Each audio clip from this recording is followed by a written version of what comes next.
Okay guys, here I am, zorlaKOKA is here. Today we're talking about cache, we are talking about attacking, and we are going to talk about attacking B.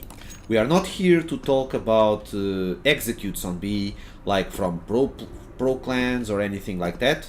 That's another type of video, another type of content that we are going to do further, where we are going to analyze one single round, player by player, and just be so you guys can learn how to copy a strat, understand the timings, the rotations, the mid-game calls, and learn the best executes in the world made by the best teams in the world. So that is other content. Today we're talking B, and we are talking about lurking B. We're talking about playing B with our with our mates, just on Face It or ESEA or something like that. All right, so we are going to talk about the behaviors, the spam, how to do them, how to lure them, and then after that we are going to talk about how to get inside B, making plays that protect yourself and just bring you a higher level, a higher percentage of success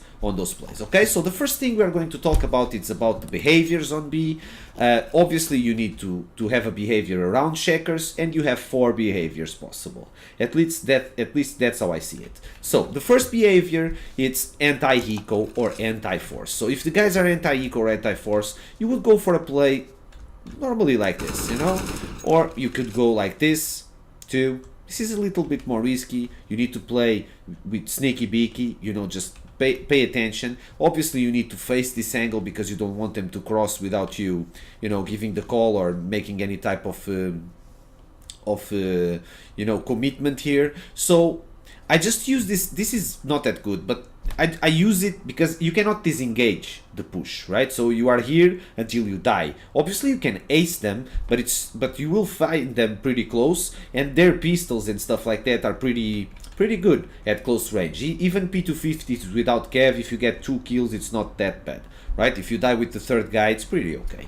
So anyway, the thing is, I just use it when, well, if I'm crushing on T side, and if I make them go on ecos or forces more than once, well, you need to swap it, right? So that's why I do it. Obviously don't forget, you can also use that play over there, okay? Especially to counter AWPs pushing, not just on forces on ecos. The second thing I would like to talk to you about, the second behavior, it's the sneaky beaky.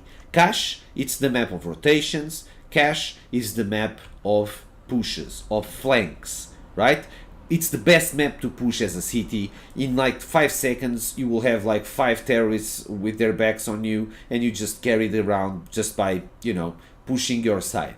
So they like to smoke here, and they obviously like to push for this reason. So when they smoke here, you can just prepare yourself here, okay, care, and then you just hide here, and then you swap your crosshair, because their smokes normally don't get that like this. They get the smoke a little bit on that side, so you need to care about this, and you simply just simply just save right here. Okay, just stay right here, wait, and you are inviting them to push. Okay, you are still lurking, but you are lurking with no pressure, with no presence. Okay, so you are inviting them to push, and you can destroy this round pretty easily if they push. But there's another thing you can do, because if they have AWPs or someone taking info, it's not very hard for you to, from this position, to face right here, and then to go sneaky, just go sneaky. If the guy is alone here,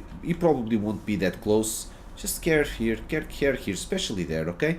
If he's not here, you can just come here and contest this from close range, alright? So you can just scare an AWP because you're moving from this side, you understand? And AWPs, they like to play like this, right? So you don't see anything, okay, this is clear, okay, why? Because you're camped right there, and then you can just scare him to death, right? And normally, imagine that you are in a 3v5, and if you get that 1v1 right here, versus the AWP that stays alone on CT, you got a 3v4, which is still not good, but you got control of bomb site. You will probably get the plant for free, and you're on an after plant situation on a bomb site that it's kind of hard to retake. So you understand what I'm trying to say. You can carry with this behavior. The other thing, it's just this, the third behavior we are talking about. It's just to make presence. Okay, so you have smokes. Okay, the smoke is pretty good. You have flashes. You have molotovs. And you have a grenade. Okay, so what does this do? Okay, so the molotov burns until the end, see, of the room. That's why I put the molotov from close range. The smoke, as you can see, has no gap whatsoever and makes makes them question if you got control of checkers or not. The grenade, it's basically for you to be able to 1v1 a guy that comes close to you, and with this grenade, the 1v1 is going to be really, really good for you in terms of odds. Even if he headshots you, he's 2 shots from dying. And with an M4, A1S or M4A4, he needs to shoot you twice, even if he headshots you, right? 1 headshot is not enough.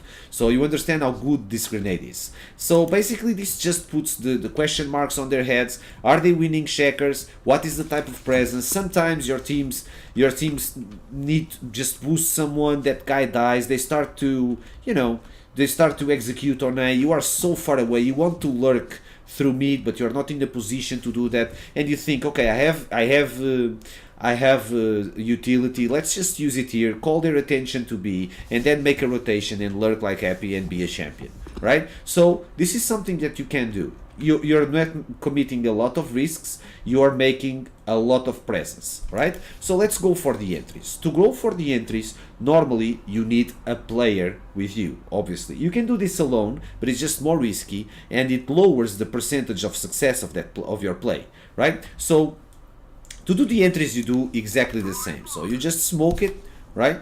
And then you can flash it right here, or for example, like this. I'll show you how to put it after this. Oh, it wasn't perfect, but it was good enough. You understand?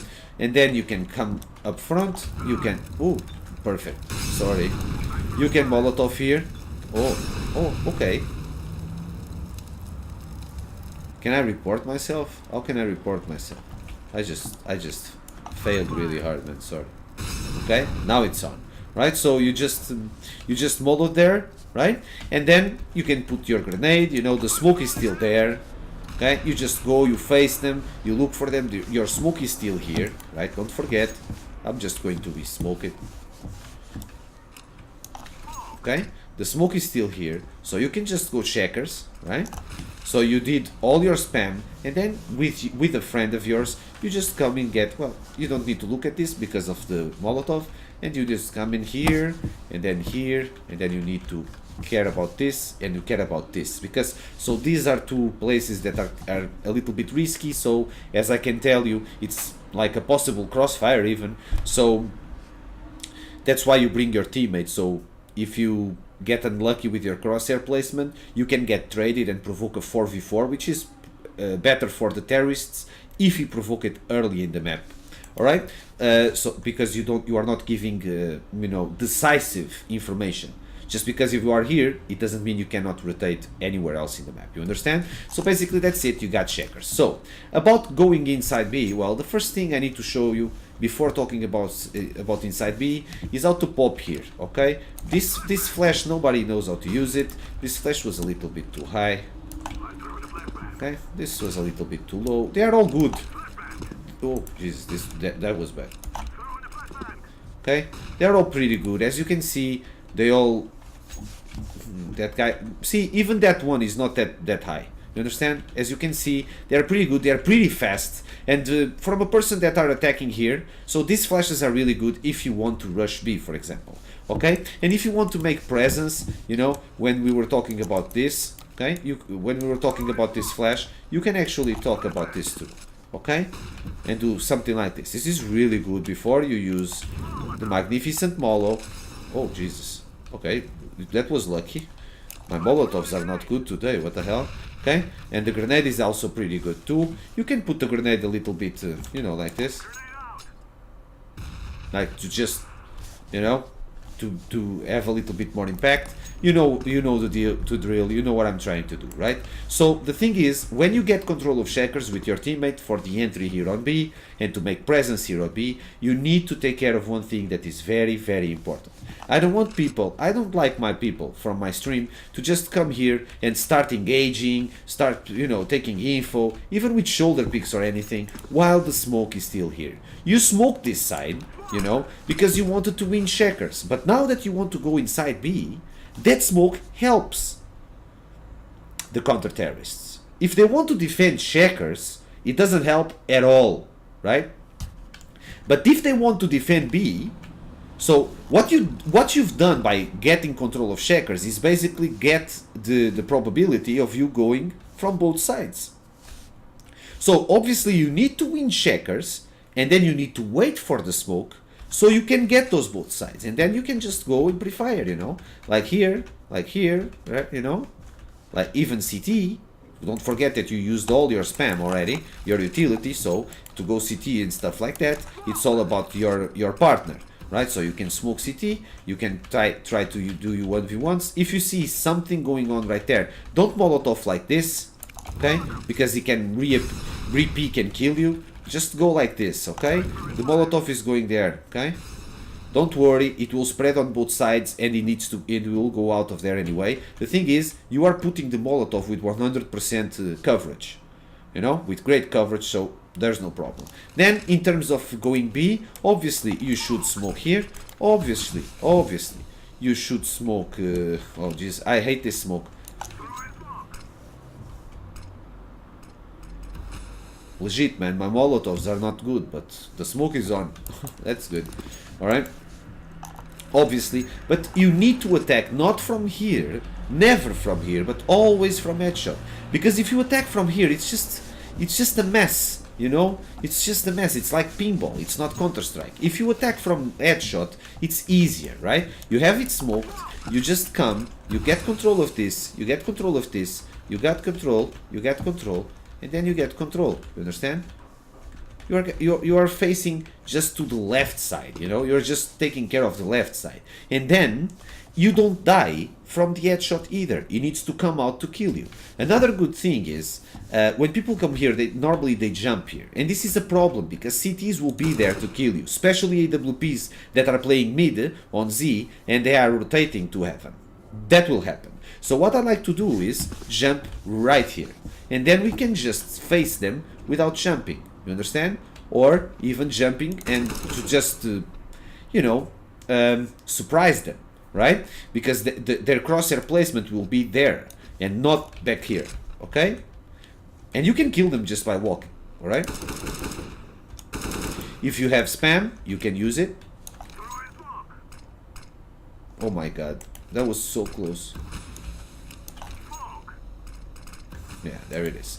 Okay, he doesn't see you either. Okay, and you can put it pretty easily. Okay, if you still add a smoke, but obviously, if you are doing those type of setups that I showed you, you will basically waste all your utility just to control checkers. Okay, so you depend a little bit on your teammates. Obviously, in terms of the plant, obviously you want to plant here so you can defend from checkers, or you would like to plant here. But I really prefer the bomb to be planted here, and it's kind of harder if someone goes maniac and pushes through the smoke and comes headshot to contest the plant. From here you have way more chances of success. Let me see if I'm missing any type of something that is really important. Obviously, if it's just you, and you smoke down, you should be able to save the Molotov to the top, okay? But still, even with the Molotov, just focus on getting through the headshot, jumping here, and then you can face, or you can actually jump, make him miss the shot and go away and plant the bomb. Okay, I'm thinking about anything else. Let me think, just to be sure everything is talked about. So we talked about the four basic behaviors on toxic. So anti-eco / anti-force, sneaky beaky, right, inviting them to push, then just making presence with our spam, yeah, with our utility, without letting them know how many people are working around toxic, and as our final step, the fourth behavior, get the entry on checkers and then try to make some peeks inside B. So the entrance of B is pretty clear too. Like I said, we are not talking about those executes from Toxic with Molotovs and smokes and flashes. We will do that copying other teams, and I think it's about all. From everything I wanted to tell, Jesus, this was pretty quick. But I don't think I'm forgetting anything that was, well, of those things that I wanted to talk to you. So I guess I'm zorlaKOKA and I'm out, right? And I hope you really enjoyed the video, and next time you're lurking in B, it's a little bit better, okay? Bye bye guys, see you next video.